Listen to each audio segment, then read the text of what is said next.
Self शांति। तो friends चलिए आज हम चैप्टर 4 देखते हैं। चैप्टर 4 है पदार्थ, धातु और अधातु। फ्रेंड्स हमने लास्ट चैप्टर्स में धातु और अधातु के बारे में थोड़ी सी जानकारी ली थी। आज हम धातु और अधातु के बारे में, उसके भौतिक और रासायनिक गुणों के बारे में जानेंगे, ठीक है। तो फ्रेंड्स लोहा, एल्यूमिनियम और तांबा ये क्या है, तो ये धातु थे, है ना। और कार्बन, ऑक्सीजन जो गैसें हैं, सल्फर हैं, ये क्या है, अधातु कहलाती हैं, ठीक है। और फास्फोरस भी एक अधातु है। तो चलिए हम जानते हैं कि धातुओं का अधातुओं से अंतर उनके भौतिक और रासायनिक गुणों के आधार पर किया जा सकता है। तो फ्रेंड्स यहाँ पर हम इनके धातुओं और अधातुओं के रासायनिक और क्या है भौतिक गुणों के बारे में जानेंगे। तो सबसे पहले 4.1 है भौतिक धातुओं और अधातुओं के भौतिक गुण। तो फ्रेंड्स जो लोहार हैं वो लोहे के टुकड़े को पीट कर उसको फावड़ा, बेलचा, कुल्हाड़ी, है ना, जो भी चाहे वो बना सकते हैं। तो फ्रेंड्स पीटने पर जो लोहा है वो क्या करता है, आकार में परिवर्तन कर लेता है। तो क्या हम इसी प्रकार से लकड़ी को पीटकर अपने मन चाहे आकार में परिवर्तित कर सकते हैं? तो नहीं कर सकते ना। तो फ्रेंड्स मान लो हम एक लोहे की कील लेते हैं, कोयले का टुकड़ा, एल्यूमिनियम की तार और पेंसिल की लीड लेते हैं और उन सभी चीज़ों को कूट कर देखते हैं। तो हम देखेंगे कि लोहा और एल्यूमिनियम की जो तार है, मतलब कील और तार है, उसको अगर हथौड़े से कूटेंगे तो वो क्या हो जाएंगे, तो वो थोड़े अपने आकार को परिवर्तित कर लेंगे। लेकिन जो कोयले का टुकड़ा और पेंसिल की लीड है वो टूटकर चकनाचूर हो जाएगी, है ना। तो ये क्या दर्शाता है, तो फ्रेंड्स धातुओं का वह गुण जिसके कारण उन्हें पीटकर शीट में परिवर्तित किया जा सकता है आघात वर्धनीयता कहलाता है, ठीक है। मतलब आघात को सहन करने की क्षमता, यही क्या कहलाती है, आघात वर्धनीयता कहलाती है। और धातुओं में यही एक अभिलाक्षणिक गुण होता है, मतलब उनका एक खास गुण है कि धातु क्या होते हैं, आघात वर्ध्य होते हैं।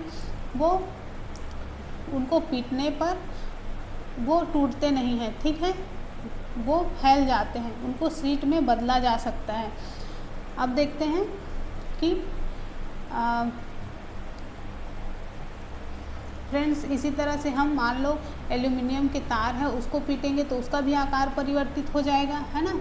तो आपने देखा होगा कि जो एल्यूमिनियम या मिठाइयों को सजाने वाले जो चांदी के वर्क होते हैं, तो इनको भी उसी तरह से बनाया जाता है, जो कि और एल्युमिनियम की जो पन्नी होती है, एल्युमिनियम फॉइल बोलते हैं जिसको, खाना लपेटते हैं जिसमें, तो वो भी इसी आघातवर्ध गुण के द्वारा ही उसको इतना पीट के फैलाया जाता है, ठीक है। तो फ्रेंड्स अगर कोयला और पेंसिल जैसे उसको पीटा जाए तो वो पाउडर बन जाएंगे, है ना। और अब आगे देखते हैं धातु ऊष्मा और विद्युत के सुचालक होते हैं। फ्रेंड्स आप बर्तन देखे हो जिस पे हम खाना पकाते हैं, तो उसमें लकड़ी या प्लास्टिक के हत्थे लगे होते हैं। तो क्यों लगे होते हैं, तो हमको जलने से बचने के लिए वो हत्थे का यूज़ किया जाता है उसमें, है ना। तो अगर हम उसको ऐसे ही हाथ से पकड़ लें तो हम जल जाएंगे। तो इसका ये क्या मतलब हुआ कि जो धातु होते हैं वो ऊष्मा के सुचालक होते हैं, इसीलिए बर्तन गर्म हो जाता है। लेकिन अगर उसमें लकड़ी का हत्था लगा हो या फिर प्लास्टिक के हैंडल लगे हों तो क्या होगा, तो वो जलने से हमको बचा देगा। तो इसका मतलब हुआ कि जो लकड़ी और प्लास्टिक है ये क्या है, अधातु हैं, है ना। विद्युत के कुचालक हैं, विद्युत और ऊष्मा के कुचालक हैं। फ्रेंड्स आपने देखा है कि जो विद्युत कर्मी है, मतलब क्या बोलते हैं उनको, इलेक्ट्रीशियन वगैरह हैं, तो वो जो पेचकस पकड़े होते हैं या टेस्टर पकड़े होते हैं उनमें भी प्लास्टिक लगा होता है। तो क्यों लगा होता है, ताकि वो इलेक्ट्रिसिटी का झटका ना लगे उनको, है ना।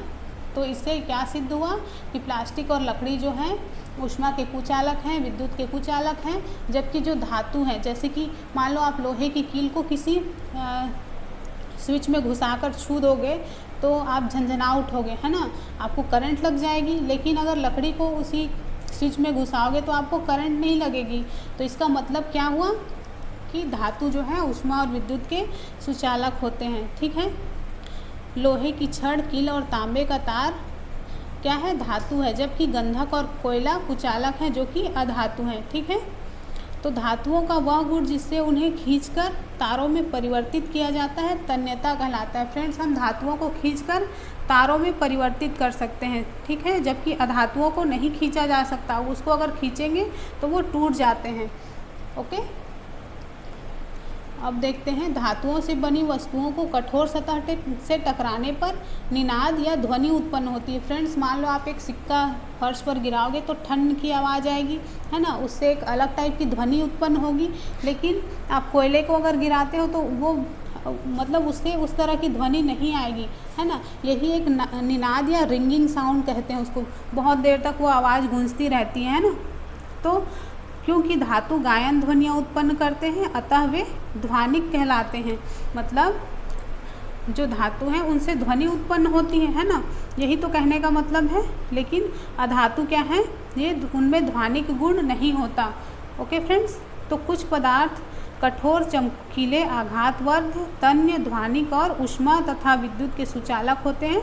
जिनमें ये गुण होता है वे धातु कहलाते हैं। फ्रेंड्स, जिनमें भी इस प्रकार के गुण होंगे, मतलब आप किसी भी पदार्थ को इन जो गुण हैं उसके अनुसार प्रैक्टिकल करके देख लो, जिनमें ये गुण प्रेजेंट होंगे वो धातु कहलाएंगे और जिनमें ये प्रेजेंट नहीं होंगे वो अधातु कहलाएंगे। ठीक है, तो चलिए अब एग्जाम्पल देखते हैं, धातु के एग्जाम्पल क्या क्या हैं। धातु को मेटल बोला जाता है, ठीक है, और जो अधातु हैं उनको नॉन मेटल्स बोले जाते हैं। ओके, तो धातु के उदाहरण हैं आयरन, कॉपर, एल्यूमिनियम और कैल्शियम, मैग्नीशियम आदि, ये सब धातु हैं। फ्रेंड्स, आपको पता है मैग्नीशियम कहाँ पाया जाता है, पेड़ पौधों में कहाँ पर पाया जाता है, तो उनकी पत्तियों में मैग्नीशियम पाया जाता है। ठीक है, तो जिनमें ये सारे गुण नहीं पाए जाते अधातु कहलाते हैं। ओके, तो क्या है, कोयला, सल्फर, कार्बन, ऑक्सीजन और फास्फोरस ये अधातु हैं। ठीक है, यहाँ पर एक पॉइंट है, सोडियम और पोटेशियम धातु नरम होते हैं, उन्हें चाकू से काटा जा सकता है। फ्रेंड्स, ये क्वेश्चन बनता है कि सोडियम और पोटेशियम धातु मतलब नरम होते हैं, इतने नरम होते हैं कि उनको आप चाकू से काट सकते हो। ठीक है, और पारा या मरकरी धातु कमरे के तापमान पर द्रव अवस्था में पाया जाता है, जो कि अपवाद है, सभी जानते हो आप लोग। तो चलिए, अब हमने भौतिक गुणों के बारे में देख लिया। फ्रेंड्स, मैं आपको ये बताना भूल गई कि भौतिक गुण मतलब उसके बाहरी रूप, रंग, आकार, साइज, आमाप, यही उनके बाहरी, जो हम जिसको बाहर से मतलब प्रेक्षण कर सकते हैं, वही उसके भौतिक गुण कहलाते हैं। ठीक है, मतलब बाहरी गुण। अब हम देखेंगे उसके रासायनिक गुण, मतलब धातु और अधातु के रासायनिक गुण। 4.2 है।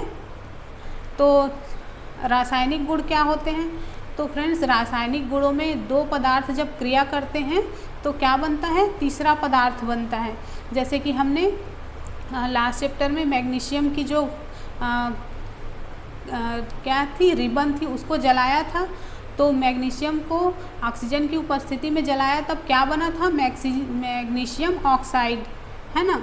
और जब उसकी जो भस्म बच गई थी जलने के बाद, उसको पानी के साथ मिलाया, तब क्या प्राप्त हुआ, अभिक्रिया कराया पानी से, तो मैग्नीशियम हाइड्रोक्साइड प्राप्त हुआ, है ना। तो जब हमने किसी पदार्थ की अवस्था में परिवर्तन किया, मतलब रासायनिक परिवर्तन किया, तो हमको तीसरा पदार्थ प्राप्त हुआ, तो यही क्या कहलाया, रासायनिक गुण। तो फ्रेंड्स, अब चलिए हम देखते हैं कि पदार्थों के कौन कौन से गुण हैं। ठीक है, रासायनिक गुण। तो हमारा ए है ऑक्सीजन से अभिक्रिया। तो दहन करने पर धातु ऑक्सीजन से अभिक्रिया कर धातु ऑक्साइड बनाते हैं, जो क्षारीय प्रकृति के होते हैं। फ्रेंड्स, आप सबको पता है जंग लगने की अभिक्रिया क्या है, तो एक रासायनिक अभिक्रिया है ना। तो इसी को एक छोटा सा प्रैक्टिकल है, मैंने यहाँ पर उसको डायग्राम दिया था पर मैंने बनाया नहीं है, मैं उसको आपको मौखिक रूप से ऐसे ही बताती हूँ। ठीक है फ्रेंड्स, आयरन ऑक्सीजन और जल से अभिक्रिया करता है, जिसके बाद क्या बनता है, जंग बनता है ना। जंग, इसी को जंग बोलते हैं, रस्ट बोलते हैं जिसको। और इसकी जांच करके देखते हैं कि हमको जो जंग है उसकी प्रकृति किस प्रकार की होती है। ओके, तो मान लो लगभग 1 चम्मच जंग इकट्ठा करते हैं हम और उसको टेस्ट ट्यूब में लेकर उसको जल में घोलते हैं, तो हम पाएंगे कि जल उसमें ठीक से घुलता नहीं है, निलंबित रहता है ना। तो और उसको और अच्छे से अगर हम घोलेंगे तो हमको एक विलयन प्राप्त होगा, और इस विलयन को क्या करेंगे, अब हम नीले लिटमस पेपर से उसको चेक करेंगे। ठीक है, तो फ्रेंड्स जैसे ही हम उसमें नीला लिटमस पेपर डालते हैं तो नीला लिटमस क्या हो जाता है, लाल हो जाता है, जो क्या दिखाता है, तो जो जंग है उसकी क्षारीय प्रकृति को प्रदर्शित करता है। हमने लिटमस वाला पेपर से जो जांच किया था पिछले अम्ल, क्षार और लवण वाले चैप्टर में, तो हमको क्या मिला था कि जो नीले लिटमस पेपर को लाल कर देता है वो अम्ल कहलाता है, और जो लाल लिटमस पेपर को नीला कर देता है वो क्षार कहलाता है ना। तो यहाँ पर क्या हुआ, तो जो जंग है उसका विलयन लाल लिटमस को नीला कर दिया, तो हमको पता चला कि जो धातु है मतलब ऑक्सीजन आयरन है, उसका जो जंग है वो क्षारीय प्रकृति का है। तो यहाँ पर प्रूफ होता है इससे। तो अब देखते हैं कि मैग्नीशियम ऑक्साइड की प्रकृति क्षारीय होती है। फ्रेंड्स जो हमने मैग्नीशियम ऑक्साइड जो लिया था, अगर हम उसको जल में घोलते हैं या फिर उसको लिटमस पेपर से टेस्ट करते हैं तो वो भी जो लाल लिटमस पेपर है वो नीला हो जाएगा, और हमको क्या पता चलेगा कि उसकी प्रकृति क्षारीय होती है। ओके, अब चलिए एक और देखते हैं। फ्रेंड्स आपने कॉपर के बर्तन को लंबे समय तक वायु में ऐसे ही खुला छोड़ दोगे तो उस पर एक हल्की हरी कलर की जो परत जम जाती है, और ये क्या है, तो ये जो हरा पदार्थ है वही कॉपर हाइड्रोक्साइड है। ओके, और कॉपर कार्बोनेट का मिश्रण होता है, मतलब जो हरा रंग का जो पदार्थ जो जमा होता है उसके ऊपर वो क्या होता है, तो कॉपर हाइड्रोक्साइड और कॉपर कार्बोनेट होता है। ठीक है, मतलब उसका मिश्रण होता है, और उसकी अभिक्रिया क्या है, तो यहाँ पर हम देखते हैं उसकी अभिक्रिया। ठीक है, तो कॉपर प्लस H2O और CO2 प्लस O2, तो ये जो है नम वायु है, और इसकी अभिक्रिया करके क्या बनेगी, मतलब वायु के साथ अभिक्रिया करने पर क्या बनेगी, तो कॉपर हाइड्रोक्साइड और कॉपर कार्बोनेट, मतलब CO3 और CuOH2 प्राप्त होगी। ठीक है, और अगर हम इस विलयन को भी जो लिटमस पेपर है उस पर चेक करेंगे तो वो भी लाल लिटमस को नीला कर देगा। ठीक है, तो इससे ये प्रूफ होता है कि जो धातु होते हैं वो क्षारीय प्रकृति के होते हैं। ठीक है, और ऑक्सीजन से क्रिया भी करते हैं। फ्रेंड्स लोहे में जंग लगना एक धीमी प्रक्रिया है ना। अब देखते हैं जो अधातु हैं वो किस प्रकार से क्रिया करते हैं, किसके साथ, ऑक्सीजन के साथ। ठीक है, तो फ्रेंड्स यहाँ पर हम देखेंगे कि सल्फ़र और ऑक्सीजन की अभिक्रिया से क्या मिलता है हमको। तो फ्रेंड्स कुछ सल्फ़र लेते हैं और उसको ऑक्सीजन के साथ अभिक्रिया कराते हैं तो हमको सल्फ़र डाइऑक्साइड गैस प्राप्त होता है। ओके, और अब इस सल्फ़र डाइऑक्साइड गैस को हम जल के साथ क्रिया कराएंगे तो हमको सल्फ्यूरस अम्ल मतलब H2SO3 प्राप्त होगा। ओके फ्रेंड्स,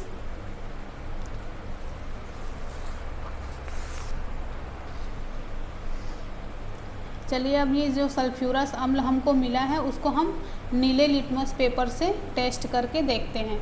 तो हम अगर सल्फ्यूरस अम्ल को नीले लिटमस पेपर पर डालेंगे तो वो उसको लाल कर देता है, और इससे हमको क्या पता चलता है कि जो अधातु होते हैं वो ऑक्साइड मतलब उसके जो ऑक्साइड हैं वो अम्लीय प्रकृति के होते हैं। ठीक है, तो चलिए अब हम देखेंगे कि जल के साथ क्या अभिक्रिया करती हैं। जो धातु और अधातु होते हैं वो जल के साथ किस प्रकार से अभिक्रिया करते हैं।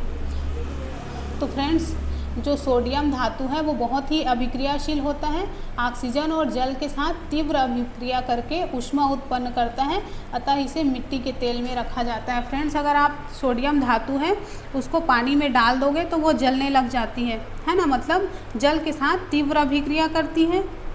ओके, तो आयरन जो है वो जल से धीमी अभिक्रिया करता है, मतलब जैसे कि हमने पढ़ा कि जंग लगना एक धीमी प्रक्रिया है, तो आयरन के ऊपर ही तो जंग लगता है ना, और ये बहुत धीरे धीरे होता है। लेकिन ये जो सोडियम धातु है वो बहुत ही क्रियाशील है, जल के साथ बहुत जल्दी क्रिया कर लेता है, इसीलिए उसको मिट्टी तेल में रखा जाता है। आप इसको याद रखिएगा, इससे क्वेश्चन बनते हैं, ठीक है फ्रेंड्स। अब देखते हैं अधातु से क्या क्रिया होती है जल के साथ। तो अधातु सामान्यतः जल से अभिक्रिया नहीं करते, यद्यपि ये वायु में बहुत सक्रिय हो सकते हैं। ओके, मतलब ये जल के साथ अभिक्रिया नहीं करते, पर अगर इसको हम वायु में खुला छोड़ दें तो ये तीव्र अभिक्रिया कर सकते हैं। जैसे कि फास्फोरस, तो ये बहुत सक्रिय अधातु है, वायु के संपर्क में आग पकड़ लेता है। फ्रेंड्स, आप फास्फोरस को अगर खुले हवा में या नॉर्मल कमरे के टेम्परेचर में रख दोगे तो वो जलने लग जाती है, और इसीलिए इसको जल में डुबो के रखा जाता है, ठीक है। मेरे ख्याल से आपको समझ में आ रहा होगा।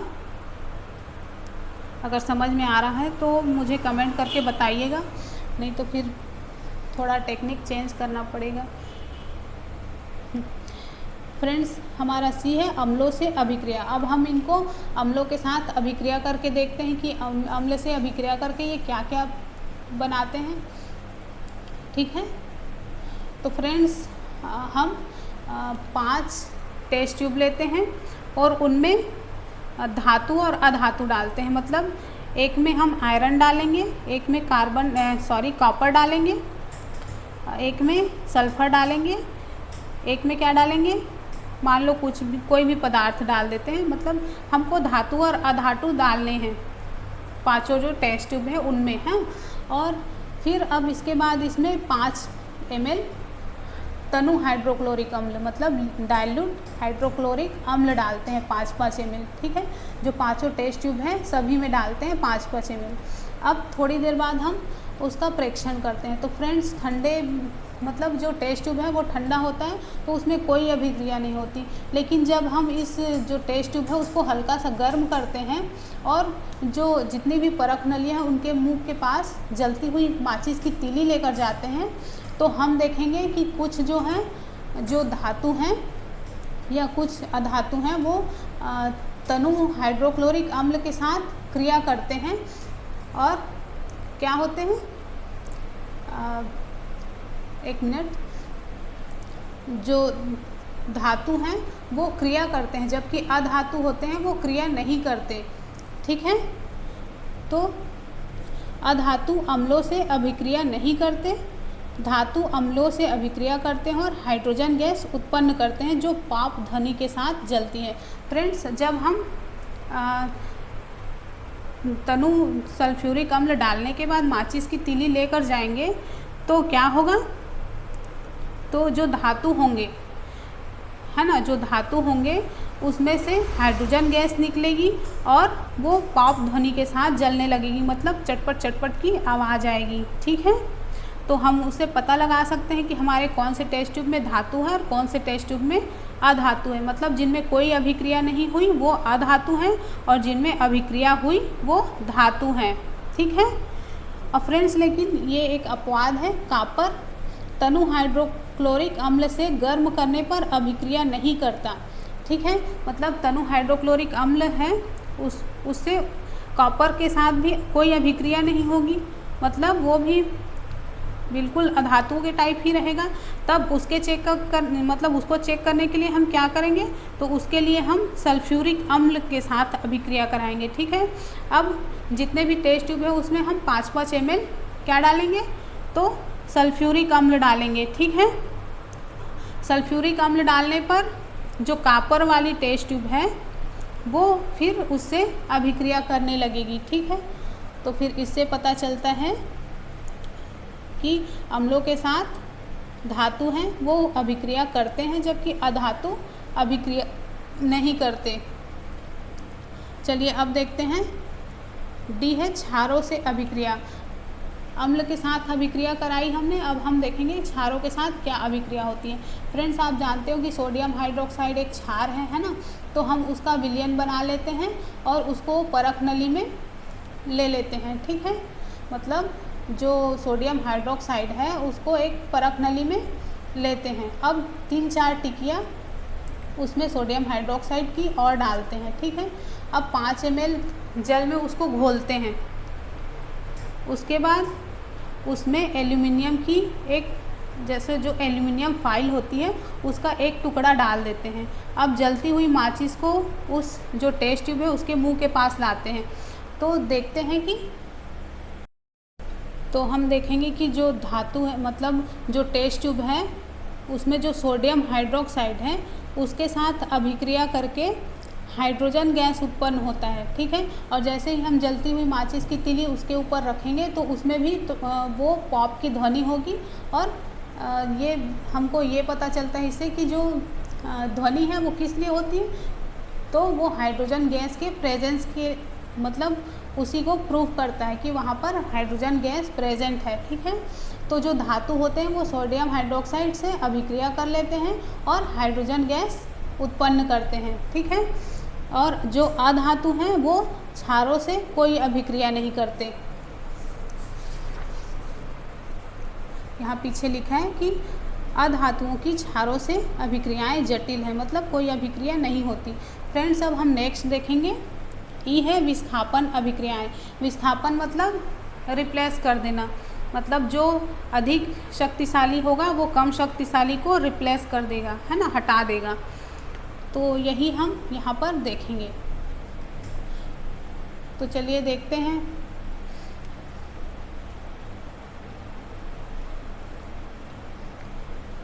तो एक धातु या अधिक अभिक्रियाशील धातु कम अभिक्रियाशील धातु को उनके धातु यौगिकों के जलीय विलयन में विस्थापित कर देते हैं। ओके, तो इसको भी हम एग्जाम्पल के द्वारा समझेंगे।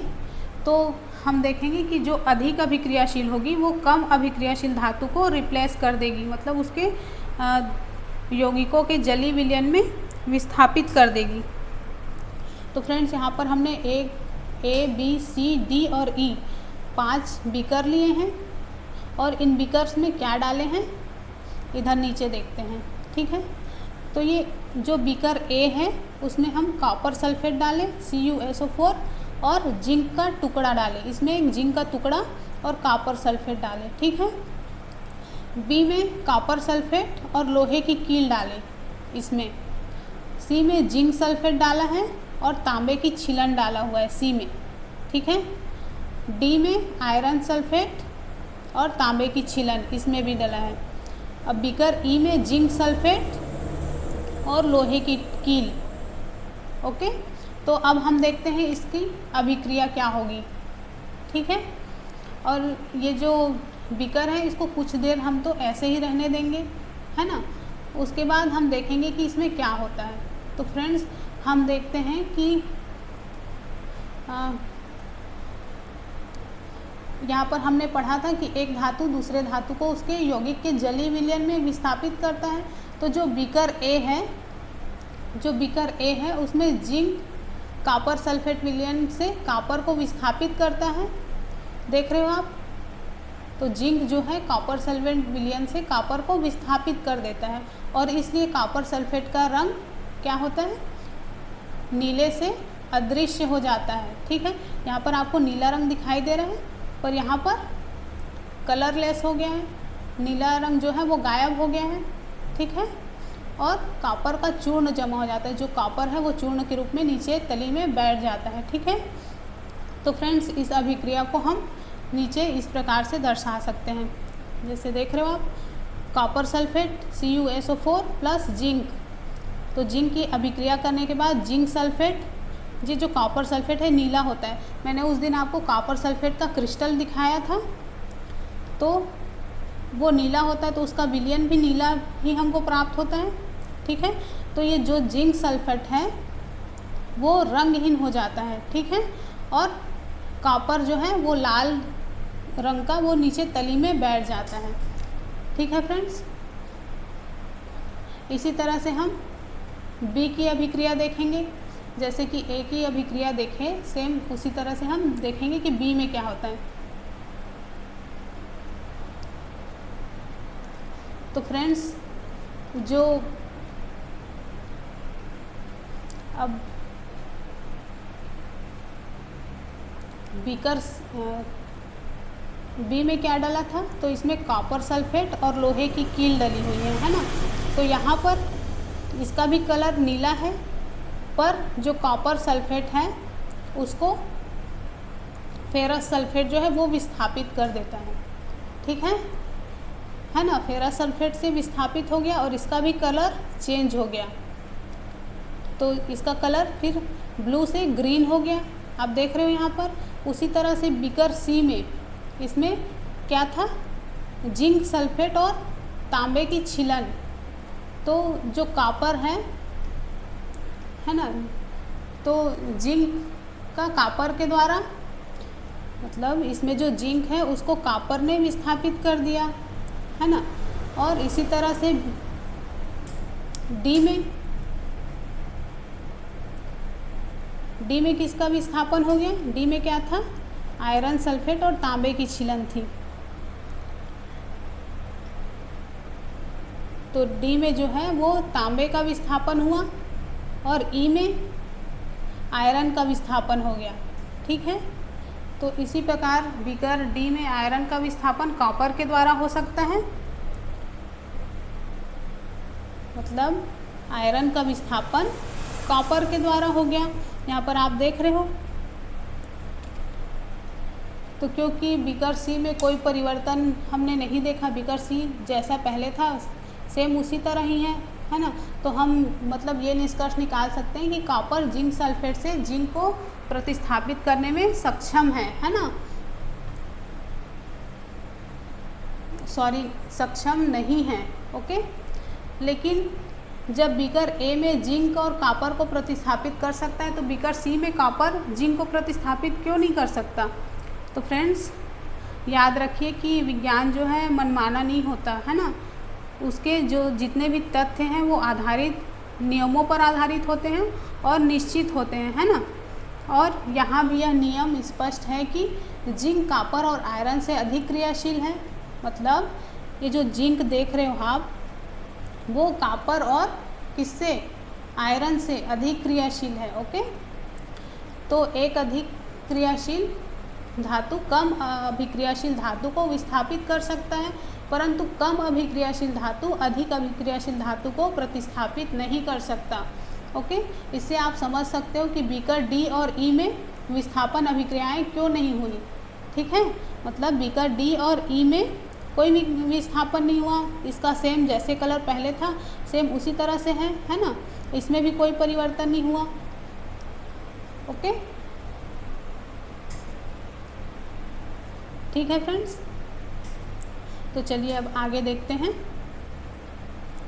हमारा नेक्स्ट है 4.3 धातुओं और अधातुओं का उपयोग।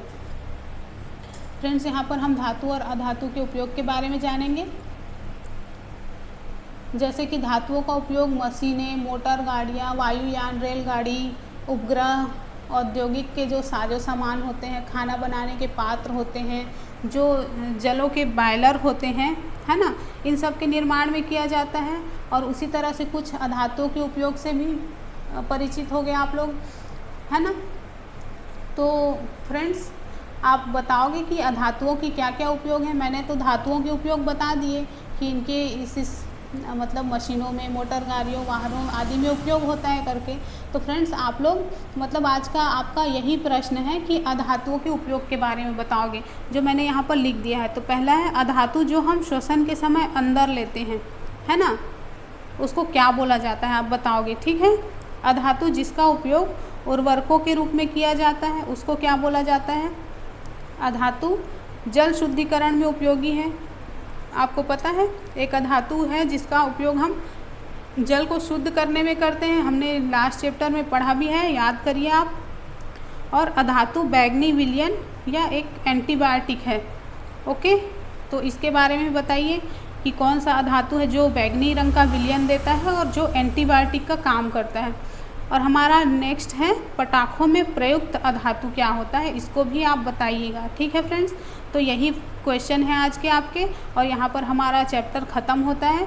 फ्रेंड्स अगर वीडियो पसंद आया हो तो प्लीज़ लाइक, शेयर और सब्सक्राइब करना मत भूलिएगा, और अपने जो रिलेशंस के हैं, अपने जो फ्रेंड्स हैं जो एग्ज़ाम्स की तैयारी कर रहे हैं, उनको भी हमारे चैनल के बारे में बताइए। ठीक है फ्रेंड्स, तो मिलते हैं नेक्स्ट वीडियो में। Okay, bye bye.